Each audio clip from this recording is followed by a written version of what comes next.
หอบสองไอ้สมใจจับจองสาวหอบสองน้องงามลากว่าสาวขึ้นใหม่วัยรุ่นหอบหนึ่งยังอายกว่าสาวขึ้นใหม่วัยรุ่นหอบหนึ่งยังอายยังแม่นงามโดนใจสาวยุงไม่งามทางเนื้อทั้งตัวน้องบ่ได้เสริมบ่ได้แต่งดังให้คมบ่ได้เสริมนมให้ใหญ่ปานมากสมบูรณ์ยังบ่ได้ใส่สิ่งที่หล่อใจเกินโตยังบ่ได้ใส่สิ่งที่หล่อใจเกินโตสาวหอบสองน้องโอ้โหบ่ได้แต่งเติมแต่น้องโดนใจน้องสวยน้องงามขนาดหุ่นในห้อยกินข้าจะขอเป็นท่าหับใสอยากไปเป็นคู่อยู่กับน้องตลอดไปอยากไปเป็นคู่อยู่กับน้องตลอดไปอายอยากแต่งตามวัยเจ้าสาวยุงไม่ลูกมีสาวหอบสองน้องเคยมีผัวผ่านมาเคยมีครอบครัวไอ้หักครูนัวแต่เด้อคนดียังทรงคุณค่าอยู่ในสายตาอายนี้ยังทรงคุณค่าอยู่ในสายตาอายนี้อายหักน้องอีหลีสาวหอบสองลูกมียังงาม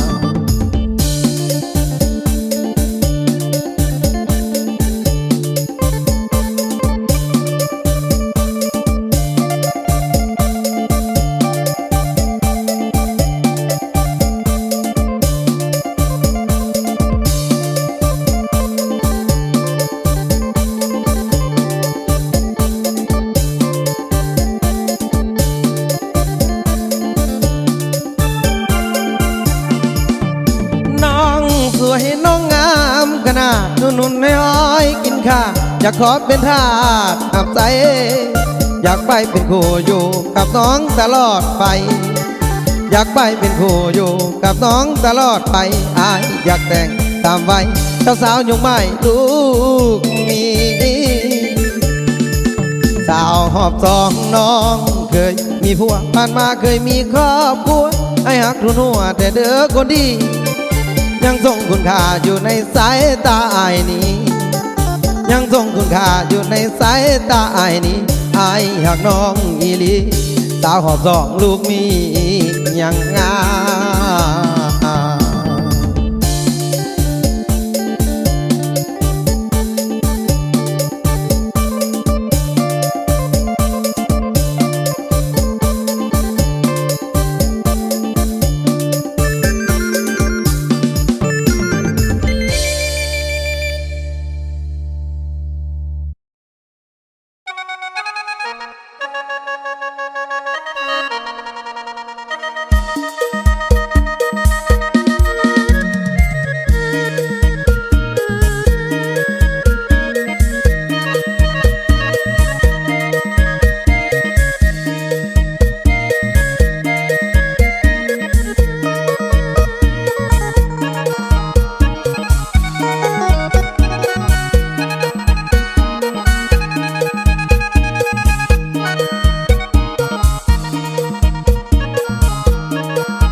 มพอ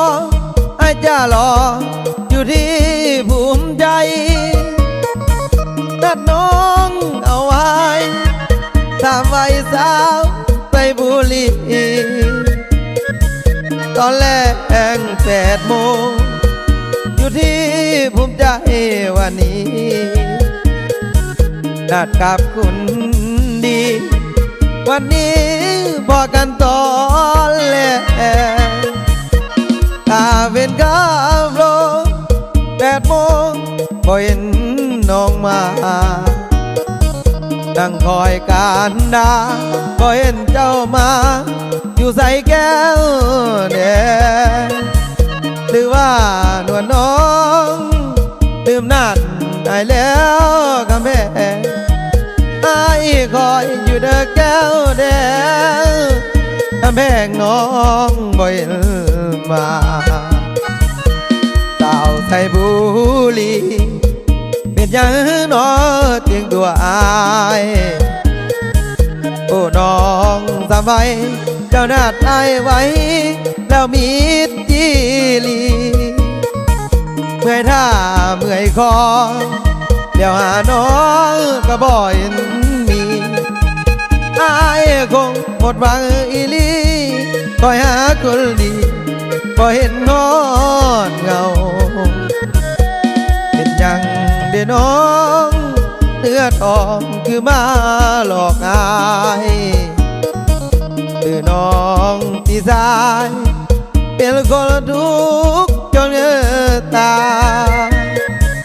น้องจึงตัว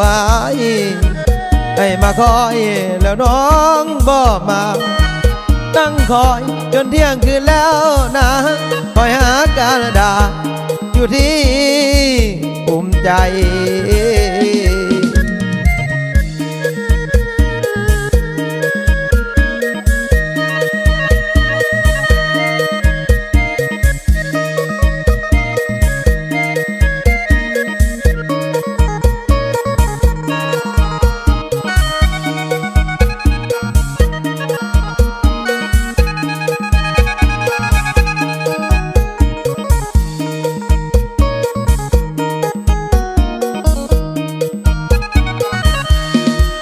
ใส่บุหรี่เป็นยังน้อถึงตัวอายโอ้น้องทำไว้เจ้านาดอายไว้แล้วมีจีลีเมื่อยท่าเมื่อยคอ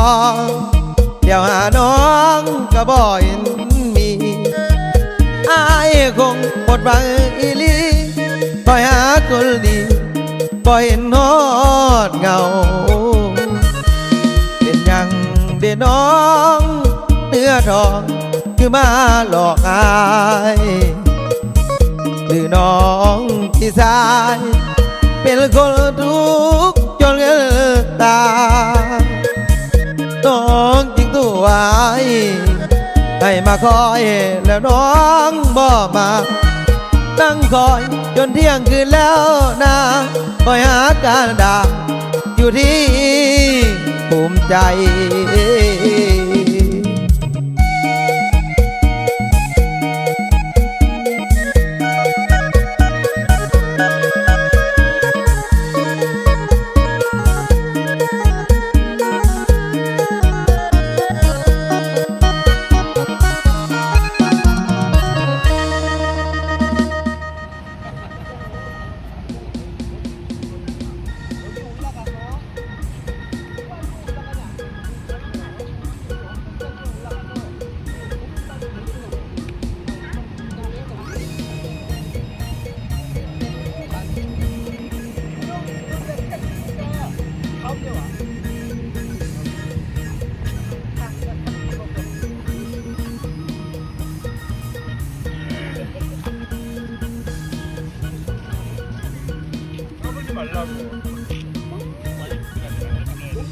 เมาเหล้ายามใด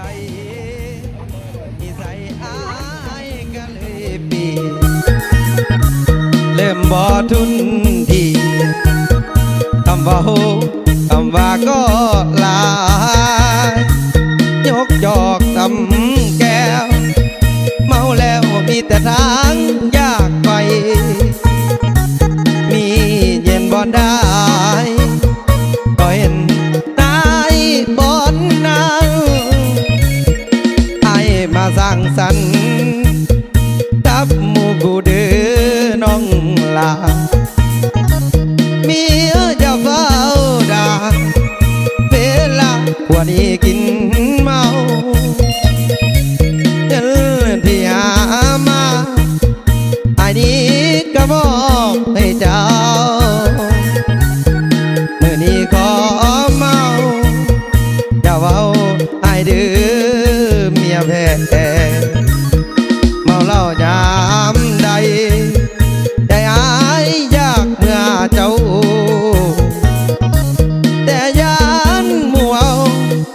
กินเมามีแต่อยากเมื่อหาเมีย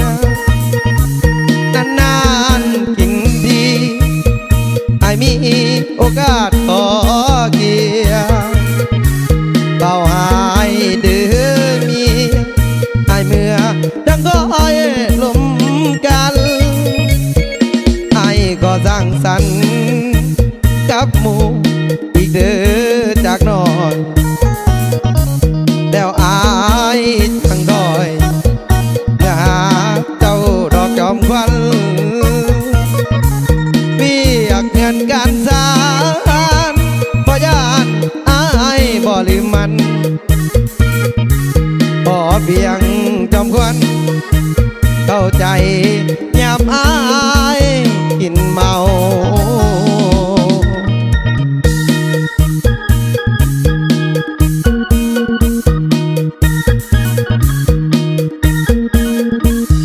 เอาเล่ายามใดใจอายอยากเมื่อเจ้าแต่ยานหมู่เอากินเมามีแต่อยากเมื่อมีนานๆกินทีไอ้มีโอกาสขอเกียร์เป่าหายเดิมมีไอ้มือตะคอยหนุ่มกันไอ้ก็สร้างสรรค์กับหมู่อีกเด้อจากน้อยแล้วอายจังคอยเมื่อเจ้าดอกจอมควันเวียกเงินกันสานบ่ยานอายบ่ลืมมันขอเพียงจอมควันเข้าใจยามอายกินเมา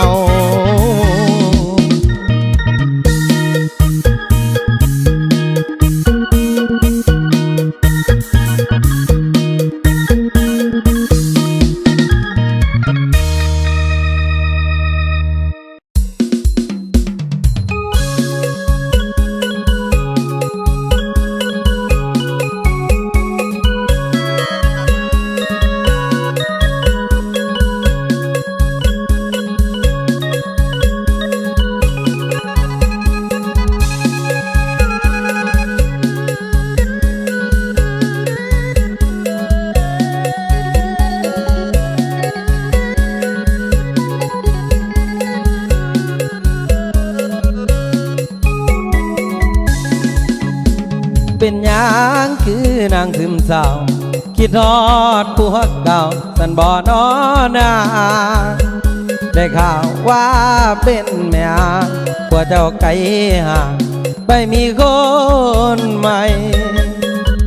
เห็นนางใจร้อนอุ้มลูกน้อยคือสิถูกใจเรื่องที่ผัวเจ้าทิมไปเจ้าอย่าเสียใจไปเลยค